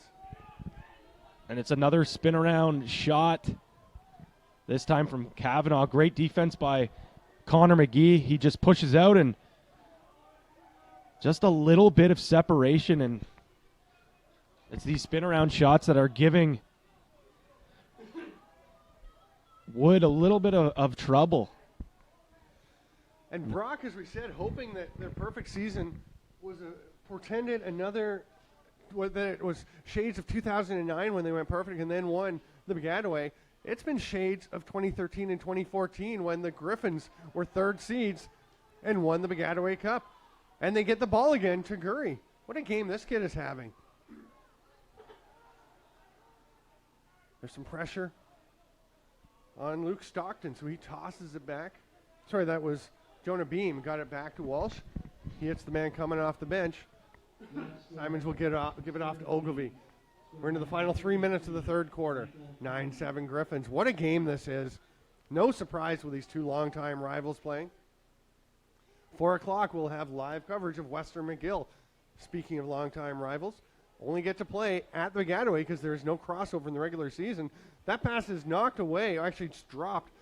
Ticked off the end of the stick of James Short. And Guelph's doing this with really not much coming from James Short in this game. Yeah. But you know he can get involved later when they need him. No doubt. It's been a midfield attack so far. It really has. For Guelph. I mean, 6 goals between the duo. Yeah, I mean, Kavanaugh's an attack, but boy, Simons has been good. He has. He really has. Slade wants this shot. Oh, he passes through. I think it's a crease call. No, it's a goal. And that's just a beautiful pass through to Ribka. And again, that is where you have to pay so much respect to Brandon Slade. You can't give him that much room to run because then the player on Ribka has no choice but to slide to him, and that was just too dangerous. Yeah, absolutely, and it's just a little slip behind from Ribka. Just sneaks on through, gets that ball, and puts it in, no problem. But, yeah, like you said, that's what happens when Slade, he just draws so much attention. He gets the original slide, and it looked like the second slide was even going to come over to Slade as well, which just left Ribka all alone. That's a big goal for Brock to cut this lead down to 1. And again, the great pass by Slade, the great finish by Ribka, but it's the little things, and it was the timing of when Ribka broke away so that they weren't prepared to slide to him because he went and was open in that flash of a second. Ball has come up with by Latrell Harris. He's going to shoot. Just misses wide. A little sidearm shot. And he and Connor Brown. Brown's like, you know I was open there, right? And Harris was like, yeah, but I wasn't in a position to pass. He actually wasn't really, the way he had his stick down to the side, and there wasn't much of an angle for him to pass it to Brown in his defense. No, that's not a bad take. No, I like that as well. And you had an attackman behind the net, so you knew you were getting possession. Yeah. I don't mind that take at all. Yeah. Especially Harris last week had 4 points, 2 goals, 2 assists. So. Oh, yeah, he can score. And, I mean, don't blame Connor Brown for asking for the ball because he's the goal scorer. He wants the ball.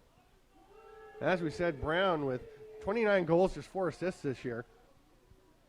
Interesting. Actually, didn't Latrell Harris have more assists? No, he had 3 assists, 5 goals, 3 assists, but almost as many assists as the attack man Brown did. There's Ribka dodging from X on Wilson. They get it up to Rahanek. Nice recovery from Taguri. Hard defense. Now Brown's trying to create something. One-hand shot, scores! What a gorgeous goal! Walsh can't believe it. That's a highlight reel marker for Connor Brown to bowl the Badgers all the way back. Connor Brown might be a freshman, but he's a veteran player. He's played in big games before, won a Founders Cup back in 2010 with the Halton Hills Bulldogs, and the amount of times I've seen him score with one hand on the stick or barely a hand on the stick. The guy is a human highlight reel. Anytime a defender thinks, oh, I've got him covered, that's when he attacks and scores beauties like that one. Unbelievable. Well, I mean, that's not even really a good scoring opportunity where it was. No. You know? And it happens fractions of a second, well, seconds before the end of the third quarter. So, with 60 minutes in the books, it is 9-9. We're going to decide it all in the final quarter of this Baggataway Cup Championship live on Studio Q. I'm Stephen Stamp with Pat Gregoire. Do you want to say something else, or are we taking a quick break? We can take a quick break. Taking a break. We'll be back with the fourth quarter.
Welcome back, lacrosse friends, to the 2017 Baggataway Cup on Studio Q here at Richardson Stadium.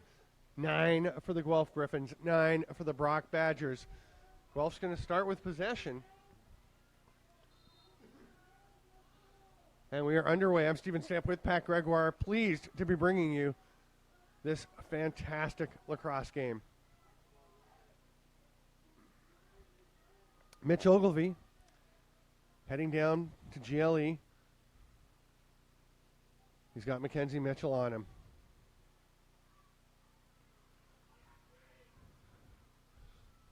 Oh, the shot by Mitchell. He's trying to match Connor Brown. He may just have at least come close with that gorgeous falling shot. Gorgeous goal from Ogilvie, but Brock's got to do a better job getting a slide there. You see short stick on short stick. Oh yeah, nice, beautiful goal, but there's got to be a slide there. Especially when you give a short stick like Ogilvie so much space and time to pull off a beauty like that one. I'll tell you, if this was back in his St. Peter Saints days, you'd have the Ogie, Ogie, Ogie, oi, oi, oi cheer going. They love the Ogie cheer. He is a fan favorite wherever he goes because he is just a blue-collar lacrosse player that absolutely wins your heart when you're watching him play. And he's going to head out onto the field now and take the pass from Mike Berger. And there you see the hop, or lack of it, on this field. It is fairly dead. Just a little note, I've been saying 7 feet as the loose ball area where you can hit a player in the front or side. It's actually 9 feet. Got the word from Ian Garrison. Somebody, I think Blair Ferguson, contacted us. Ogilvy passes it through. Kavanaugh just misses, but he was in the crease anyway. But we were calling the Ontario Junior Men's Field Championships last week, and I was saying 9 feet, and I thought it was an official actually that said it's 7 feet. We can't remember who it was that misinformed us, but we apologize. It is 9, and we will get it correct for the rest of eternity. Brock with the patient clear. We've barely seen a slow clear in this game. These teams are just pushing the ball up and down the field. We've had 19 goals already, and there are more coming. Thanks for being with us here on Studio Q as we bring you the Baggataway Cup live from Queen's University. Brock taking their time. Once again, Guelph has pushed ahead. Brock had come back to tie it. After Guelph took their first 2-goal lead, Brock tied it up at 9 with those 2 late goals in the third quarter. But now Guelph again with the first goal of this fourth. And Adam Kirschmeyer is up there in the offensive zone. Davis Neal trying to create something. I haven't seen a lot of Neal. He's taking a bigger role as we get later in the game. There's the cutter. It's just too high for Slade, but it is picked up by Connor Brown. That's a Slade's going to come all the way out to missed get opportunity. Big missed opportunity for Slade. Wide open as they tried that switch for Kirchmeyer to Slade, and he's going to get an opportunity here to go with a short stick defender. Yeah, against Wilson. But I mean, it's tough when Slade, you're running full speed down and the pass is high. You can't jump up suddenly as you're running horizontally at full speed. It's tough in mid-stride to suddenly plant and get up in the air. So here's Brown. Great pass, the miss on the shot by Rybka. He can't believe it. Martin jumped out on Brown, who passed it off. And now there's a massive bunch, the clump formation, kind of a horizontal stack for Brock. And then they all pop out of it. Looked like a inbounds playing basketball as they all gathered together and then sprung out in different directions. Here's Rybka, watched by Taguri, who's my dark horse candidate for MVP. He's not going to get it because we've got a couple of guys. I mean, Walsh has been great. We've got Simons and Kavanaugh with 3 goals each. But, boy, Taguri's been good. He's been very good. He's such a heart and soul guy. Penalty coming, a huge collision. Martin runs over the man on the floor, which was Davis Neal, and they're going to make a holding call.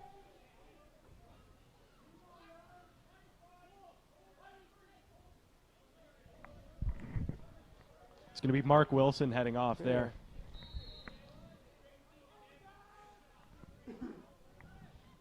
So Brock with the man up. They will see if they can get it back to even, as has happened so often in this game. Oh, there's a shot by Slade as he looked off Curtis Woodland, who had slipped to the middle. I think Slade's defender kind of turned his head. That pass is a bit wild as Slade again with the hard ride. Great hustle back by Alex Simons. Wins the ball, gets it to Nishimura. Nishimura hands it off to Ogilvy. And Sam Kozakowski is just saying, calm down, guys, calm down. Great work. Guelph unhappy with the way their player running the ball up was treated. Ogilvy gets stripped but gets it back. So I'm talking about that blue-collar approach. He is down there after the ground ball. 14 and a half minutes to play. This is where you wonder, with Brock having had the bye straight to the semifinal and Guelph having a tough game yesterday against Trent, going to double overtime, are the legs a little fresher for the Badgers? I don't think it'll make much difference. We questioned that several times in 13 and 14 when Guelph had to come from a 3rd seed. And we thought, especially in the championship, they never seem to get tired. I think you can ride on a fair bit of adrenaline here. Great strip by Connor McGee. You mentioned earlier, don't sleep on him as a good defender, and that's a great strip. No, absolutely not. He's not really a takeaway defender. He's one of those D guys that you don't really notice too often, but that's usually a good thing. But what does he do there? Gets a great takeaway, a perfect strip, and his team has a scoring opportunity now. Mitchell's going to the net, but he's rebuffed by Ogilvy, who strips the ball, comes up with the ground ball. And we can hear there Hayden Walsh yelling, "Ogie, Ogie, Ogie." It's a popular cheer. It's just, there's something that kind of makes your heart happy when you hear "Ogie, Ogie, Ogie" yelled. At that Catholic tournament last year, 2 years ago at Christ the King, when Ogilvie was playing, the St. Peter women's team was there as well. And they came over and they got the "Ogie, Ogie, Ogie" chant going regularly. Boy, it's a lot of fun. Speaking of fun, what a great tournament. Great game here today. And Simons is trying to create something. He's going to throw it back out. He's got some hard defense there. Both teams getting a few subs and using a bit of the depth of their bench. So that's Aaron Walker, number 89, over covering Mike Berger, and he's on him now. Berger trying to create. Walker staying with him. Here's the slide from Harris. Berger knows somebody's open, but with the pressure from Adam Kirchmeier, not Harris, he can't make the pass. They eventually give it off. Heidecker slowing things down a bit. The stall warning is on Guelph, and they throw it back out. An error, mental mistake by Heidecker, and Brock gets possession, and Kirchmeier's going for a run. Don't assume he's going to pass the ball off. He'll give it to Slade there, but he's staying, for the time being at least, and will be part of the offense.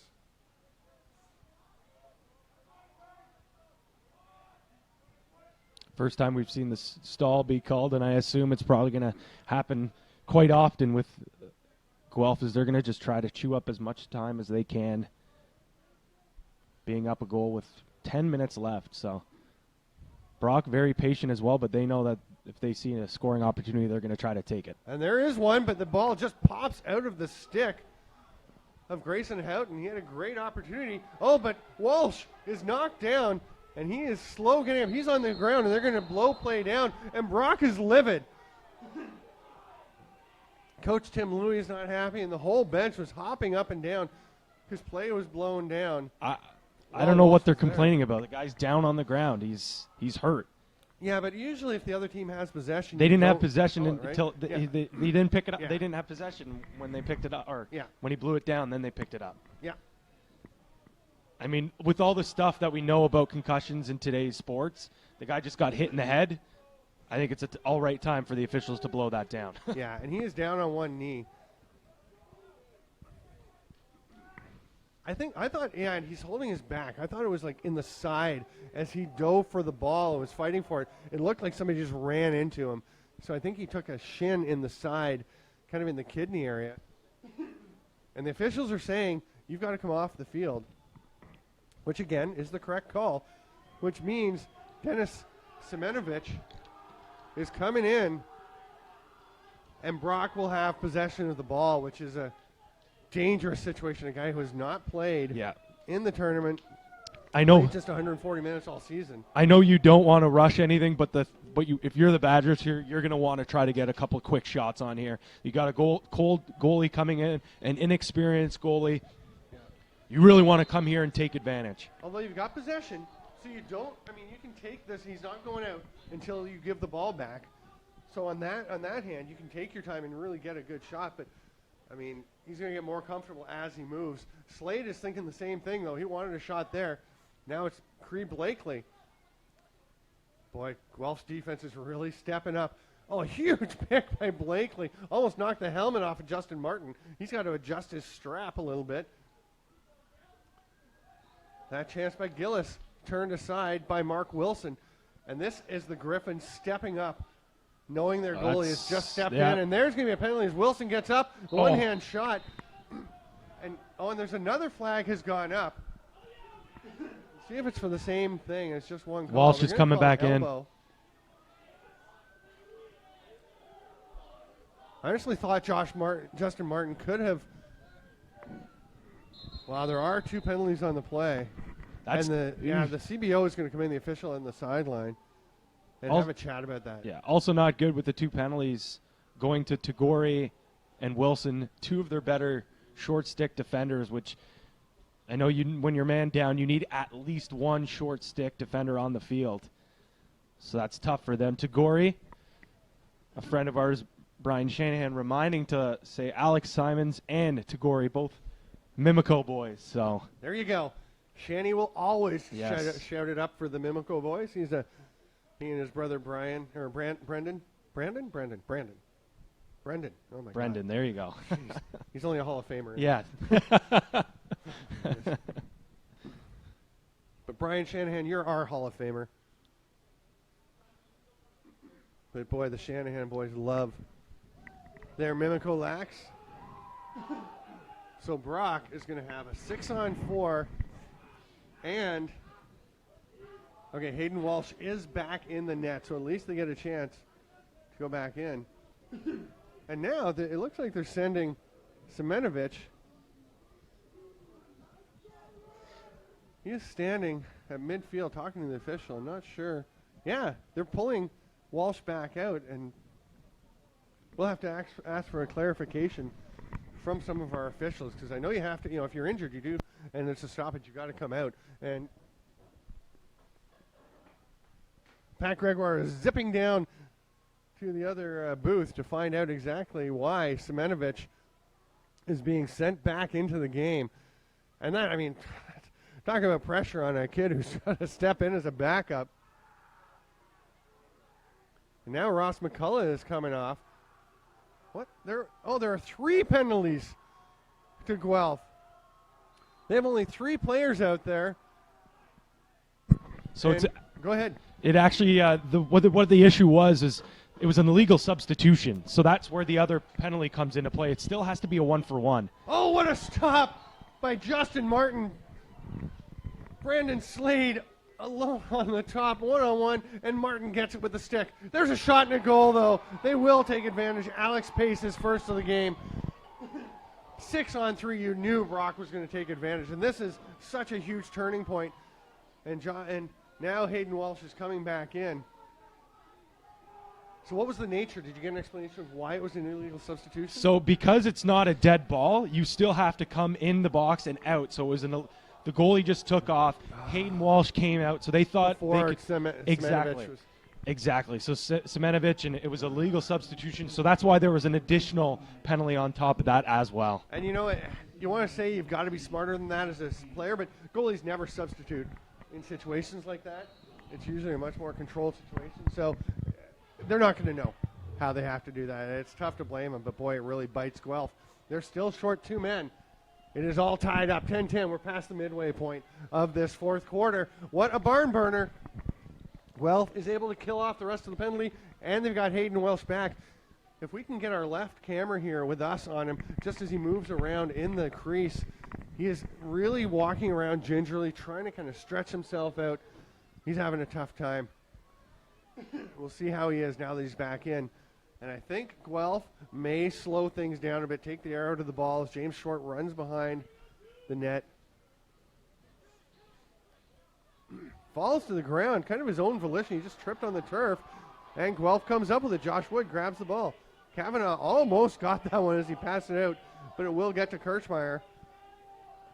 And he smartly sees there's no opening for him to run or pass, so he just stops and throws it back to Parker Bale, and will let Bale move it up.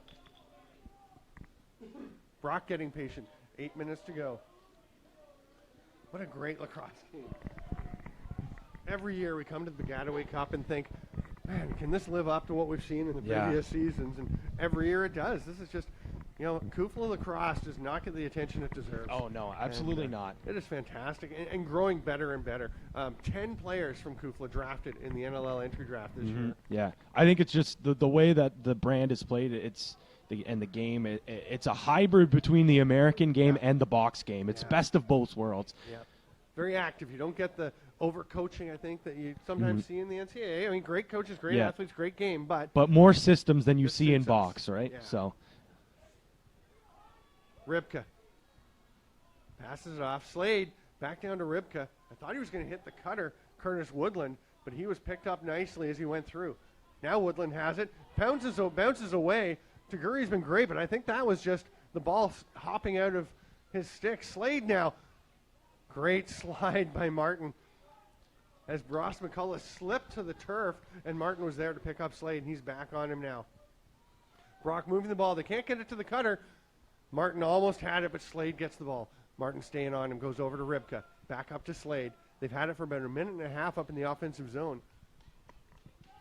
And they're in no rush as Slade slows down. Well, we saw last year, and I don't think, even though it's a different staff, we saw Brock kind of just not play like they wanted to win. They were just holding on to the ball, holding on to it, and didn't play like they did. So I don't think they're going to make that mistake again this year. That's true. They got a little tentative in that game against Trent, and it wound up costing them. Slade, again, high shot, goes wide, but they get the ball. Of course, they had someone back there. Connor Brown throws it up top.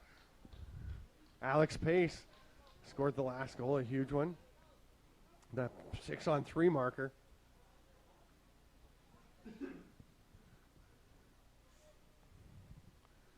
You got Connor Ham behind the net, but they're going to come up to Rybka out by the 45. He sets up for the dodge from the top. Taguri stays with him. Slade surveys, goes for a run. Martin, opens up, shoots right-handed. That one's way high as he went for the sidearm. But Connor Brown's there to get possession on the back line. They're running out of balls along the back line there with some of the shots drifting back past the football goalposts and right back. That one almost went over the fence back behind the, the end zone as it was rising and rising. It did. Actually, I can see it up on the hill at the far end of the stadium. Rybka rolls off a little pick from Slade. Slade takes the pass now.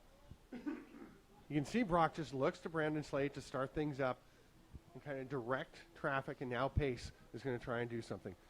He's driving on Heidecker. Doesn't work.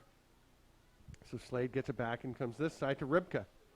Brock really slowing things down, but maintaining possession. Mm-hmm. They are trying to create chances. Slade has it. Martin on him. Fakes. Drives to the net. Martin makes him give it off. Ham had it for a second and now gives it to Brown. He's got McKenzie on him. Oh, that's great D by McKenzie, but then he gets free. The shot, what a trail check by McKenzie. Martin comes up with the ball again, has to adjust his helmet. That's a beautiful pass ahead. And Beam's going to go for a run. What a great defensive shift there for Guelph. There's the pass to the cutting Taguri. Can he do it at this end of the floor? He's been great in the defensive zone. Now he comes up to help the offense, but he's going to hand it off to Alex Simons and head to the bench. Ogilvy with it. Not much was happening some of the time there for Brock, and then they do try to make the drive. Guelph gets it back. And the ball is loose. Still nobody can pick it up. Berger thought he had it, but great effort. McKinnon almost had it. Now eventually it's Brock getting it back as Josh Harris comes up with it. And we saw that earlier where Brock was just wanting the ball more off the faceoffs. And this time they want it off the ground ball and they get it. 4 minutes to play. Brock's going to take a timeout. 3:52 exactly to go. It is 10-10. Could we see more overtime? I don't know. I wouldn't hate it. This game has been electric so far. But, I mean, let's be honest. The next game is going to be a very, very good game as well, too. So, Kufla fans are in for a treat today.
All right, we're back. Took a little break to discuss our MVP candidates for the game, but we did it all with writing, so you couldn't hear. We don't want to give it away, but there are lots of candidates. Oh, yeah. I mean, I don't think it's going to be him, but I love Joshua Taguri's game. Man, he's been good. This is Studio Q. I am Stephen Stamp beside Pat Gregoire at the 2017 Baggataway Cup live on Facebook. Thank you for being with us. What a game. 3:52 to play, 10-10.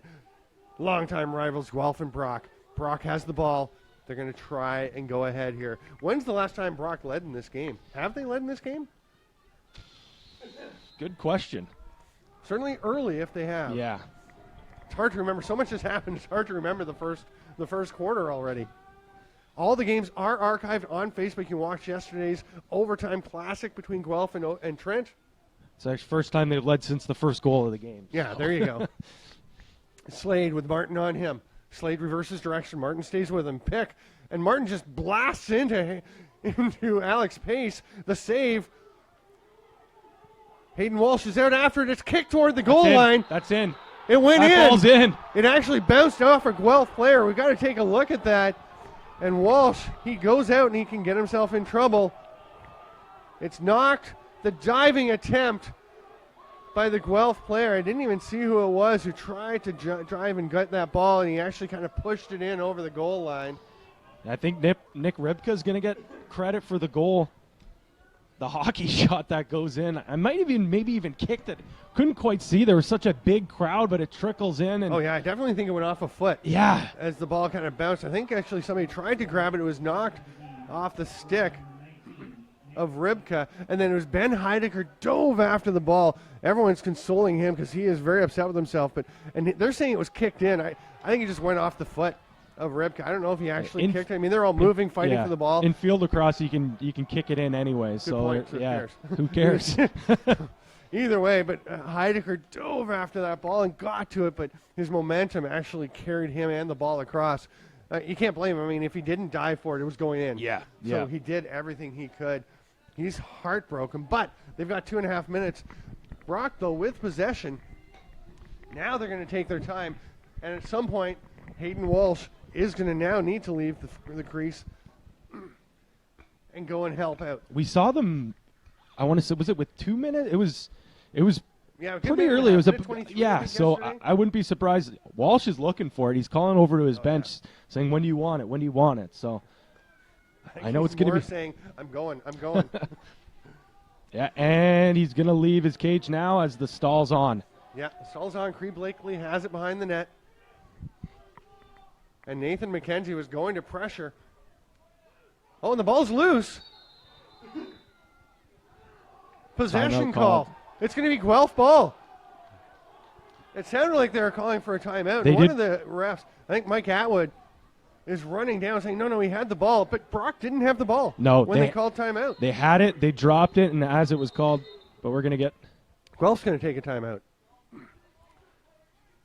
No, it's an injured player. Hayden Walsh, again, grabbing his kidney area.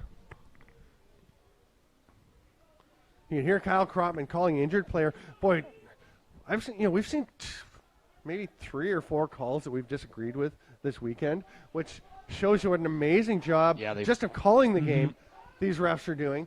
And Walsh has gone to the bench. Yeah, no, he's hurt. He said he's hurt. I mean, it makes sense, really. I mean, when you got the ball. Well, and even if they are to lose the ball, he's not going to be able to run around and cover a Brock player if he's injured, right? So yeah. Guelph takes the timeout now in the offensive zone. 1:41 to play. And have you noticed, I don't know if you've noticed that, I was going to say, the refs have done a great job calling the game and communicating what they're calling. Yeah. We've got to give a ton of credit to what these guys are doing. Oh, absolutely. But the clock keeps running. So many times in field lacrosse, they stop the clock in the final 3 minutes often of the game. We are in stop time anyway now, but certainly in the final 30 seconds, it's kept running. You guys would have it because we have Samir is doing a great job with the score bug and the time bug, just keeping that rolling. So you guys would know. But for us in the stadium, it's great. I love that they keep the clock rolling. Oh yeah.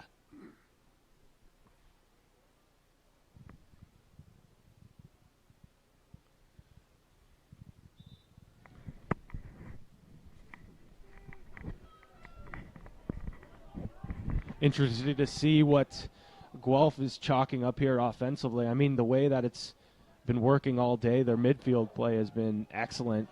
So I would assume maybe Mike Berger or Alex Simons is going to try to start with the ball to maybe even try to free up an open attackman with a slide. Kavanaugh has been great all afternoon long, and it's been a lot to do with guys like Berger and Ogilvy and Simons, dodging from the midfield position and a slide coming and them hitting him on the crease. Berger starting with it. He's watched by Adam McKinnon. 4 Guelph players in the stack. Now they spread, open some space. He shoots, bounce shot, goal! Mike Berger, what a beauty! And now we'll see if Walsh can go back in the net. Do we see him down there on the bench? I don't even see him in the bench area. How about that? Wow. Huge goal for Mike Berger in his young Canadian University Field Lacrosse League career. He scored a lot already, but that, no doubt, is the biggest goal of his career and potentially of his entire lacrosse career. Yeah, 11-11. We're coming up to 1:11 to play. Brock gets the ball. They're going to shoot. Goal! Oh, Semenovich got part of it, but Connor Ham's shot dribbles through. And, boy, I mean, Hayden Walsh probably would have stopped that. Yeah. But you can't put that on Semenovich. No. This is not fair for Semenovich to have to come into the game in and out. And I mean, it was a great shot by Ham, but it does go off the stick of Semenovich and in. And I'm sure the Gryphons are really wishing that their young superstar goalie was in between the pipes right now. So it's 12-11, 1:14 to go. Guelph needs the ball. Manigan pulls it back. He's going to get it himself. He's got Kirchmeier on him. That's dangerous, but he throws it back to Semenovich. Oh, and he whips it ahead. Oh, Dennis Semenovich, I don't like that decision. And Brock gets it. It's picked up by Josh Harris. Semenovich thought he had someone up there, I guess, but plus not a lot of time, but you've got to be a little bit patient. Yeah. Brock has it. The pressure coming from Corbett. They throw it over to Parker Bale. Nobody near Latrell Harris, and he's just going to take his time. He's fast, but he doesn't have to be now. Timeout called by Brock. Good job there to try to chalk something up. But I would have trusted Harris with the ball there with 38 seconds left. But nonetheless, get a short stick, draw your play up to try to rag as much time as possible. It's a toss-up, right? Because, I mean, Harris is a smart young player, great player. You've got so many good players. And if you keep it running, you can try and kill this last 38 seconds. You call the timeout. You can set up your situation. But it also gives Guelph a chance to get what they want going. Yeah. Mike Atwood down there, he's the O coordinator for Brock, and he is talking to his troop. And he is one of the great lacrosse minds. We saw him in the Canadian Lacrosse League, and he is such a smart coach and a great guy, too. Sorry, it's Matt Atwood. Did I call him Mike like 3 times? I did. Yeah, sorry, Matt. We're probably I haven't seen the Twitter feed or the Facebook feed. I'm probably getting blown up on it. That was all me. He's one of the Atwood brothers. He is a brother with Chris and Mike. But Matt Atwood, one of the great lacrosse minds in the game that we have seen, a young coach, and boy, he has drawn something up for them down there. Mike Atwood, one of the great face-off guys in lacrosse. Yeah. Oh, yeah. In the Arena League and CLAX. He can do it. He was a goalie. Yeah. He's Actually, as close as you can get to being almost like a Fogo in the box game. But he is a great defender, though, too. He is. But it's so dominant at the face-off. And that's one thing we talked about, how important face-offs here are in field lacrosse. Yeah. But more and more now, the game, is taking pieces from the field lacrosse game to the box game. And quickly, before we get going, and Chris Atwood, the other brother, one of the great shooters and offensive talents in the game, and a new father recently. Slade, the immediate pass ahead, and it works perfectly. He leads Curtis Woodland. That was a gutsy call to get it out of the stick of the double team Brandon Slade. Woodson passed it off, and now, is that Saul Vanderzam? We haven't seen Vanderzam all game, and he is out there and loses the ball, but Slade gets it. The double team works, but now Slade dumps it off, and that is going to be an easy finish for Curtis Woodland with 12 seconds left. And a frustrated Guelph player, that's Connor Beam, goes after Jonah Beam goes after Woodland for putting it in the net, but I don't blame him. I mean, your net's open. You're trying to play defense. I don't really blame anyone. If there's a second left, you don't have to put it in, but you've left your net empty. It's a smart play with 12 seconds to put it in. No doubt about that, but Curtis Woodland scored 28 goals in the regular season. That's probably the easiest goal he's scored all season long. All career long. Easily say all career long, yeah. And I can safely say, but the biggest goal of his season. Maybe. And, as much as we say, I don't fault Woodland for putting it in, I don't fault Jonah Beam for being upset either. I mean, you're seeing the dream of your season collapsing before your eyes with 12 seconds left. A great effort here by the Guelph Gryphons. They're not going to come back in 12 seconds and tie this one up. Or are they? Well, they're going to... Great win by Josh Manigan. And they immediately call timeout. So what they have to do is score in the next, I'd say, 3 to 4 seconds. Win the faceoff, and Manigan would have to win the next one, go down and score himself. In fact, I would have been inclined to just let Manigan run down. Just tell him, if you can win this one, run down and have a shot. Because then you can take your timeout if you win the next faceoff when you really need it. Because now there's no choice. If they score here, he has to win and run straight down. Yeah. And they're just going to, Connor Smith for Brock will just muck it up as much as he can. Mm-hmm. Yeah, it's tough. You're going to have to do it at one point. He's either going to have to score off the faceoff now or for the second one. So it's really pick your poison. And we talked about it. Lacrosse players are so trained mentally, and him at this point in the game, he's probably thinking, and it's just a reaction, win the faceoff, call the timeout. Yeah. I mean, you saw him do it yesterday, screaming on the top of his lungs. Yeah, which is great. Great awareness, but maybe you talk about that beforehand. Yeah, but 8 seconds realistically. Yeah. The pass down by Corbett gets away. It's going to roll at the back of the end zone. Play was blown down before the ball actually got out. Either way, there's 3.7 seconds left. Josh Harris is explaining to the officials that the clock should just keep rolling here. I don't know. I'm not sure what we're going to have a call. There's a flag on the field. They're picking it up. They're saying no penalty. So play will be back in. Guelph wants at least one back here. Corbett rips the pass. Nice strip to finish it by Parker Bale. And the Badgers will celebrate. They are jubilant as they are going back to the Baggataway Cup Championship, still hoping their perfect season can finish perfectly. And if we can get a shot from one of our cameras at goaltender Dennis Semenovich, you can see how upset he is, but it's not on him. No. He did as good a job as he could, coming in cold, so much to ask, and he got part of that shot by Connor Ham. Yeah, so unfortunate for him. And Hayden Walsh, I'm sure he wanted to be in between the pipes so badly. He can barely walk on the sidelines. But this Brock Badgers team, since 2009, their last Canadian University Field Lacrosse Championship, a lot of people said they just couldn't face adversity. They go through the regular season with pretty much 1-2 losses, are pegged to be the championships, but when things got rough, they wouldn't be able to figure it out. So many times, they didn't meet expectations. Well, today, adversity was staring at them in the face, and they came up and accepted the challenge and came out with a win, and they are going to get a chance to hoist the Baggataway Cup for the first time since 2009 and return to Canadian University lacrosse supremacy. And the future is bright for the Guelph Gryphons. They have a lot of young talent. Hayden Walsh and everyone. The player of the game for Guelph, Josh Tagura, number 10. Fantastic effort by that young man defensively. Just an outstanding game. But the future is now for the Brock Badgers. They want to win right now with Brandon Slade in his senior year. And he is the player of the game for the Brock Badgers.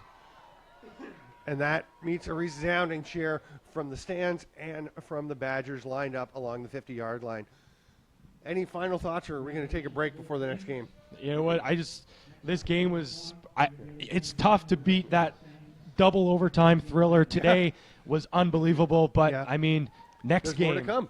Western and McGill, it is going to be a barn burner. Yeah, Western McGill at 4 p.m. live. The stream will go up about a half hour before, and then we'll be live at 4 with Western and McGill. I'm Stephen Stamp with Pat Gregoire for Caitlin Kosis and the rest of the Studio Q team. Thanks for being with us. We'll see you in about an hour.